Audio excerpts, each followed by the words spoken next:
Oh, that's the best. Okay. Katie Harlan is our speaker and trainer today. You guys, this girl, you all know her. She doesn't even need an introduction. She is like a Zaya celebrity, and she is amazing. And she has taken the time out of her busy schedule right now. Her daughter has COVID. She is now like quarantining with her family as they were supposed to start school. Lots of stuff going on. I messaged her this morning. I was like, you can cancel. Like, you can totally cancel. And she said, never. Like, this is what she was looking forward to the most out of everything she has to do. So she has so much going on, and so we are so grateful for her to come here and speak to us today. She's going to talk about focus on recruiting, and I'm just going to turn it over to you, Katie, and mute myself. Thanks, Sarah. Yeah, you guys, this week. This week. So this is like my happy place today. This just feels like I can just be myself and like forget about COVID and all the things, but oh my goodness. Sarah, thank you for doing these. And I just want to tell you without crying, but we're just so grateful for you. Like, we were just messaging before this, and I just am so glad you're in my life. And I wouldn't have even known you without Saya, and all of you that, you know, I feel that way about all of you, but thank you for being such a great friend, and it just means a lot. So, okay. I normally don't start these calls crying, so I'm it's just been a week. But you guys, I am excited to talk to you today about recruiting. This is like actually my very favorite topic to talk about. And I'm glad to see you on here, Charmaine, because I'm going to talk about you and a training you just did with Sam. So if you guys haven't watched the it's one of the Monday calls that Sam does with people. Charmaine did it I think it was in July, about recruiting. It was so good. But when I was watching that training, I was fascinated by what was happening in the chat. There were people that were like, she was saying things like, you know, yeah, you might lose a great customer, but if you get a rep, it's okay. And people were like, wait, what? Well, what if you lose your, you know, what happens if you lose your best customer? Then how do you get your sales? And then she'd say things, I know about, like, well, she's hosting a party, turning that hostess into a rep. And people were like, but wait, what happens with the party? And I messaged her after and said, this was a really good reminder that we need to talk about these things more, because, like, I don't know, it's such an important part of our team culture. We talk about that kind of stuff all the time. But I think as a company, maybe we can do better at spreading that message. So that's kind of what I'm going to share with you guys today. And Charmaine was talking about that because that's how she's been taught, and that's how she's done things from the very beginning. And that's why she's one of the very top recruiters. She's already hit the 3 by 2,500 this month. Her team is kicking butt. Like, she's absolutely incredible. That training is so good. It's better than what I'm going to train you on today. So go watch that training and share it with your teams. But I am going to sort of highlight some of the things she talked about, but how to really, with your teams, keep it recruiting focused, because that is like the key to everything. We had a training last night for our team, and the lady she's in a different MLM. And she came on and said, if you aren't recruiting, you aren't growing. And I'm like, oh, I wrote it down so I could share it with you guys. It's so true. Recruiting is just the key to everything we do. Thanks, Sarah. Okay, so I've got 5 points. If you guys are note takers, I've got 5 points. So first, I just feel like I need to start by saying, just reminding everyone that duplication is key. So we're all leaders of teams. If what we're doing isn't duplicatable, it doesn't help us, because you are bringing people onto your team and you want them to duplicate or do better than what you're doing. So if what you're doing is so hard to do that no one else is going to be able to do it, it doesn't really matter. You'll get either burn out, or you'll get to a stopping point, or you just won't be able to keep growing. So make sure that what you're doing is duplicatable. And so I'm going to give you a few examples. If you are somebody who is recruiting, 15 people every month, that is awesome, but most people can't do that. So what can be duplicated in the systems that you're using? If you're a person that has $10,000 in sales and that's pretty regular, can that be duplicated? So it's fine if you can do it, but it doesn't really help you unless you can teach people exactly what you're doing and they can go do it too. So I just think that's important to keep in mind. Okay, number 2, growing your team is the most important thing you'll ever do in this business. It's the most important. It needs to be at the forefront of your brain. It is everything. And corporate sort of like, you guys have probably heard Zach say, well, we're a sales focused business. Is that how he says it? We're sales focused. That comes first. Okay. He's saying that because that covers their booties and that looks good for numbers. But if we could get in Zach's brain, he would say, but make sure you're recruiting. And that's the most important thing you're doing, because truly that's how we grow these crazy big businesses. And that's how you have that income that is legacy income that can change your whole life. It's not from sales. It is not from sales. But everything you do, you guys, is to grow your team, even your sales. So my sales are such a small part of my business, as far as like the income, the commission I get from my sales is nothing compared to the money I'm making from my team. In January, let me see if I get this right. Okay, in January, I had crazy sales for me. I had $5,000 in sales. That's a lot for me. That's way more than normal. And even so, that was only 6% of my paycheck. The $5,000 in sales made up 6% of my paycheck. Okay, so normally I would have way less sales. And it just goes to show you that it's really about the team you're building. So just that needs to be at the forefront of all of our brain. If you don't realize as the team leader, if you don't think that growing your team is the most important thing, then your team won't think that either. It's a posterity thing. So that is the most important thing to you. So it's the most important thing to the people standing with you, okay, and alongside you. Hi, Jill.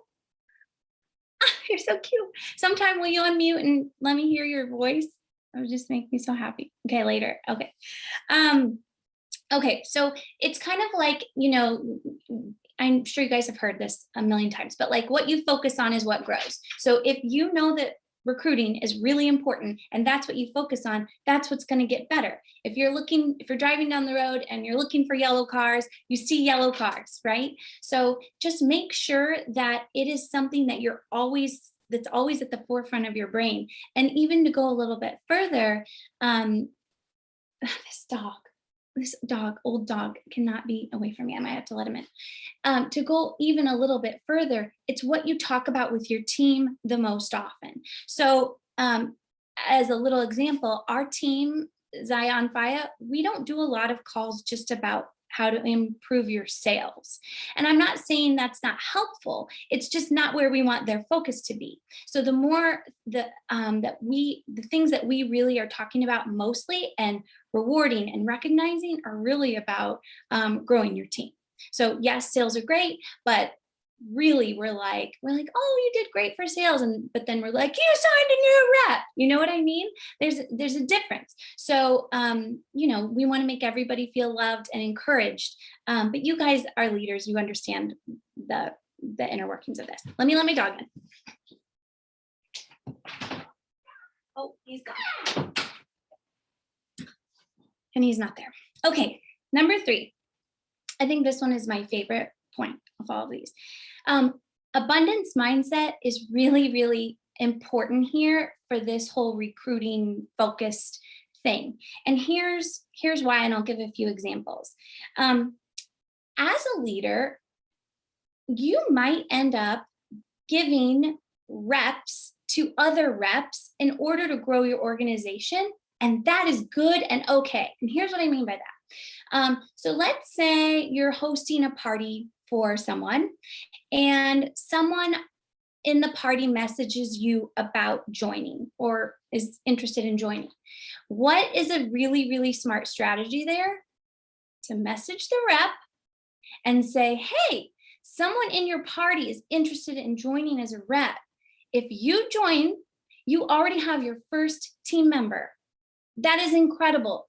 And then you could keep going, like, then we have this amazing promo and you could get all this money and you could go on and on. Like, I get so excited about that. But that means that as the leader, you're recognizing that you are positioning somebody else's business above your own. And that's great. That's better. I get so upset when I see people not recognize that, but that's an abundance mentality thing. It's knowing that giving away a rep to somebody else could actually be better for you in the long run, because you're helping build somebody else's team a little deeper and giving them a jump start. So, we have to sometimes be okay with losing a personal enrollment if it's helping somebody else. Does that make sense? I'm not saying I'm giving reps away. I'm not recruiting for any of my team members. But if there's that weird situation like that, I'm totally okay with that. Let's see, what's another example. With abundance, you're likely going to lose some really great customers in turning them into reps, and they might not even work out as reps. And that's okay, because let's say your best customer, you finally talk her into being a rep. You guys, we all have those customers that are like, no, I just want to shop. Okay, but you know that they should be reps. Like, I just can't even handle it. You know they should be reps. So they become a rep finally, and they do nothing.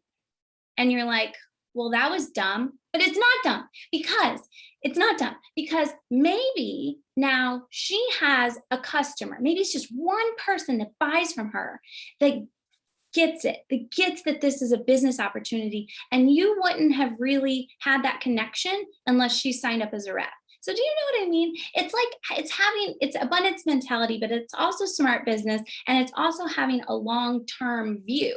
You're not really just looking for your next sale. You're looking to build a massive business. And that means getting your connections, like you're networking wide and far. So it's okay to lose a little bit, a couple $100 in sales if you get a rep and maybe she signs somebody else, and maybe. It's that and maybe, right? One more example in this abundance mindset thing. So I don't actually know if I should say this one on this call. Maybe this is a little secret. I probably shouldn't say this one. So I'm just going to hold off on that. Okay, sometimes I get myself in trouble. All right, number 4, we'll go on. Let's see. Recruiting is top, so that so because recruiting is the most important thing, your sales might take a dip. And I have a personal example, lots of them. When I have done one-on-one coaching, I work with a lot of top leaders who are used to seeing their names on leaderboards. And they love that because they're achievers and they're driven. And I mean, that feels good, right? And so in working with them, we've had to make some mindset shifts to understand that, okay, your name might not be on the leaderboard for sales, but you will be able to trade that for growing a larger team if you kind of switch that in your mind. Does that make sense? Was that a little unclear? So it's an ego thing a little bit. We might have to be okay with not having $10,000 in sales, because it's really hard to do both. It's hard to be at the top of the recruiting board and the top of the sales board for very long. I mean, it's not sustainable. You might do it for a few months, but you've probably noticed there's nobody on your team that can do that, like crazy high recruiting numbers, crazy high sales numbers for very long. And also, just a little caveat to that, you don't need crazy high recruiting numbers to be good at this. You can just recruit 2 or 1 a month. I mean, 3 is ideal. We all know 3 is ideal, but you don't have to have crazy numbers for you to be recruiting focused.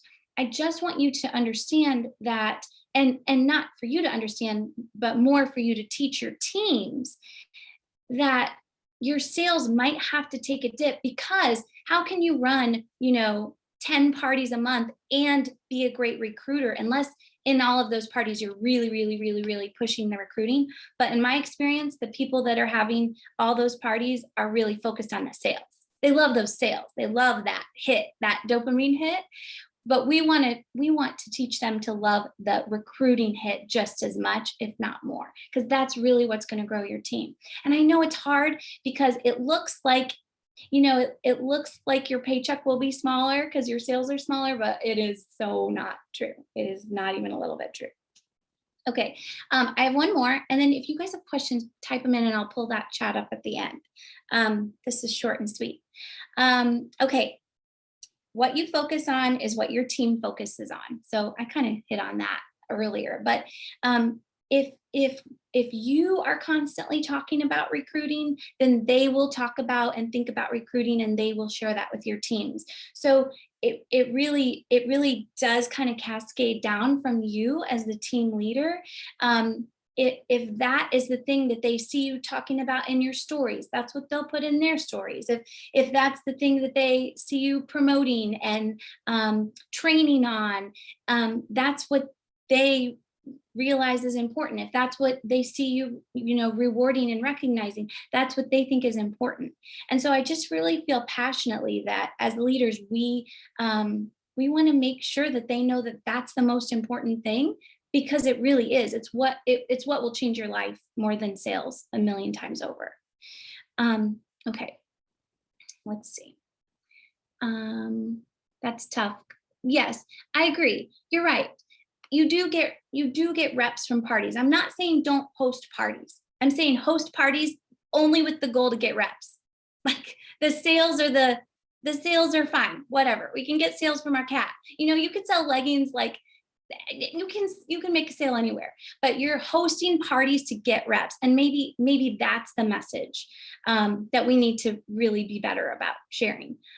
Parties is just so you can get into all these new networks and give them clothes, right? Not give them, sell the clothes so that you go follow back up about the rep opportunity. But that's the point of parties. It's not sales. It's not sales for sales sake is maybe a better way to say it. Okay, any questions? You guys mad? Mad? Hi, Katie. Oh, yay! Are you able to come to Summit? Yes, I think so. As of today. Yes. Okay. Coming. Oh, Yeah. I can't wait to see you. You too. Okay, I was gonna say the same thing. I literally asked, I think last week in our team, do you host parties for PV or do you host parties for reps? And it was less than kind of half the people that voted that are doing it with a mindset of reps. So that kind of told me, and a bit of a wake up call, that I think I do need to focus a little bit more on the recruiting piece, because I go into every single party with, I'm either going to get a rep or I'm going to find a rep out of that party. And whether that looks like another party to then turn them into a rep, but we very much go in, or I try to go in with that mindset of it's going to be a rep. And I know that sometimes, because we talk about the snowball and, you're doing a party and then you can go from that party and get another party booked. Well, when you sign them up for a rep, you lose that kind of connection. So what do we have to do is just work a little bit harder. We just have to keep meeting people. And we're telling you, the payoff is massive if you do it. And I know financially, sometimes at the very beginning to say, I'm just going to give away, that party.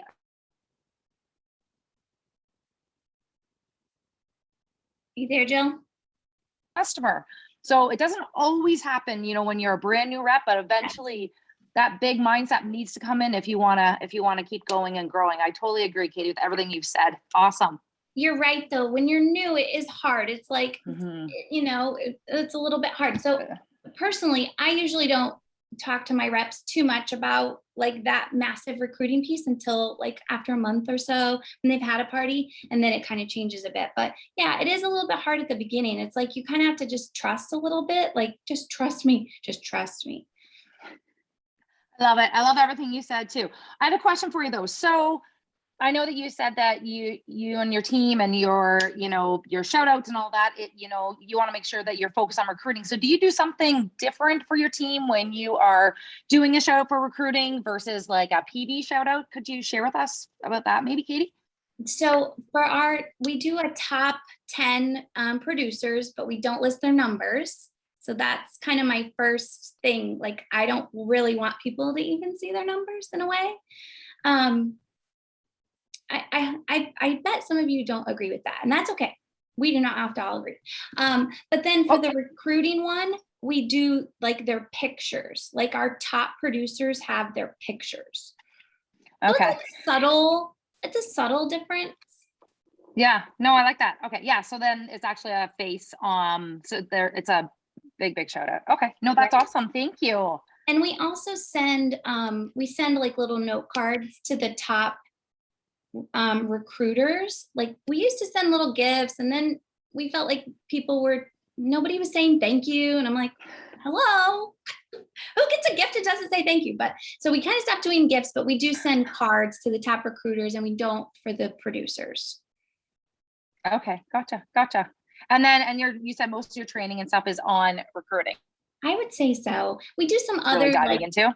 Yeah, we do some other, like, I don't know, accessory work, you might call it, like character stuff. And I don't know, just different, like last night we had a mindset type of training, but for the most part, I would say it all ties back to recruiting. Awesome. Okay. Awesome. Thanks, Katie. Yeah, I'm sure someone else has questions, and I'll see you soon. Yay.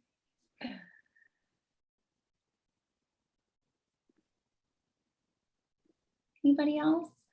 Oh, Charmaine's training. So if you go to your back office, it's in files and then new rep training, and it's there. It's really good. I would recommend sharing that with your teams. She just makes it so simple and so accessible, I think. You're like, okay, I'm going to go do all that right now.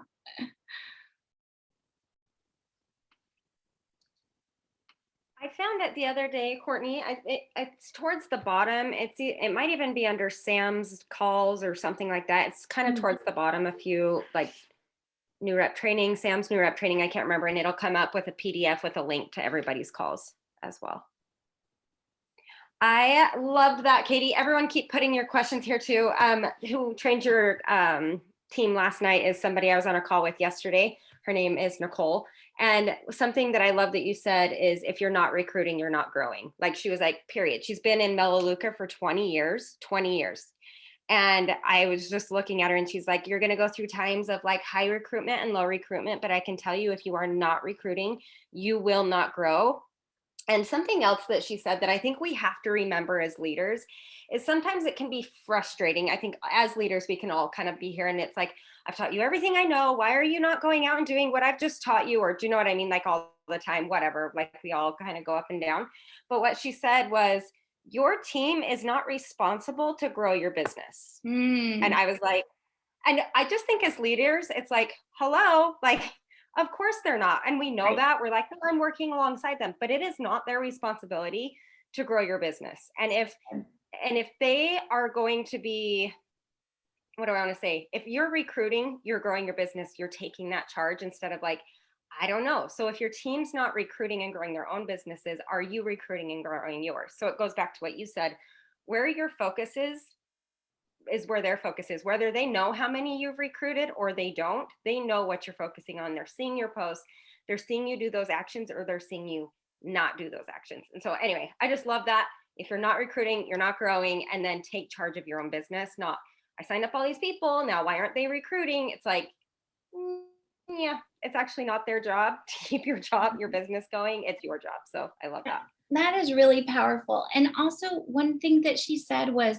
she talked about like how I don't know if she does it every day, but she still after 20 years does like reach outs. Let's say every day. I think she said every day after 20 years. So this business has the opportunity to totally change your life, and you have freedom of your schedule and flexibility, and you really don't end up working that many hours if you get to a certain level and if that's what you want.